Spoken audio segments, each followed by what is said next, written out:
ಪ್ರಿಯ ವೀಕ್ಷಕರೇ, ನೀವು ನೋಡುತ್ತಿರುವ ಈ ಕೋಳ ಅಷ್ಟಭುಜ ಸ್ಥಾನದ ಗ್ರಹವಾಗಿದೆ. ಇದು ವಿಜಯನಗರ ಸಾಮ್ರಾಜ್ಯದ ರಾಜಧಾನಿಯಾದ ಹಂಪಿಯಲ್ಲಿ ಕಂಡುಬರುತ್ತದೆ.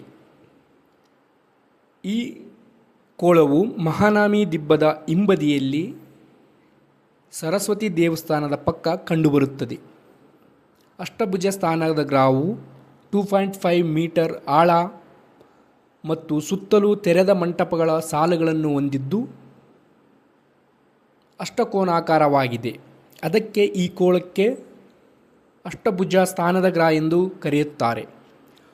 ಕೋಳದ ಹೊರಭಾಗದಲ್ಲಿ ಸುತ್ತಲೂ ಇರುವ ತೆರೆದ ಮಂಟಪದ 24 ಕಂಬಗಳನ್ನು ಹೊಂದಿದ್ದು, ಈ ಕೋಳದ ಮಧ್ಯಭಾಗದಲ್ಲಿ ಕಂಡುಬರುವ ಕಟ್ಟೆ, ಈ ಕಟ್ಟೆಯ ಮೇಲೆ ರಾಜ ಮಹಾರಾಜರು ಪಿಂಡ ಪ್ರದಾನ ಮಾಡುತ್ತಿದ್ದರು ಎಂದು ಅಭಿಪ್ರಾಯವಿದೆ.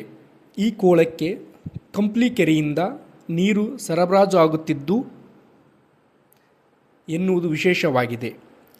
ಈ ಕೋಳಕ್ಕೆ ಅಷ್ಟಭುಜ ಸ್ಥಾನದ ಗ್ರಹದೊಳಗಡೆ 8 ಕಡೆಯಿಂದ ಸಣ್ಣ ಸಣ್ಣ ರಂಧ್ರಗಳಿದ್ದು, ಆ ಸಣ್ಣ ಸಣ್ಣ ರಂಧ್ರಗಳ ಮೂಲಕ ಕಂಪ್ಲಿ ಕೆರೆಯ ನೀರು ಸಂಗ್ರಹವಾಗುತ್ತಿತ್ತು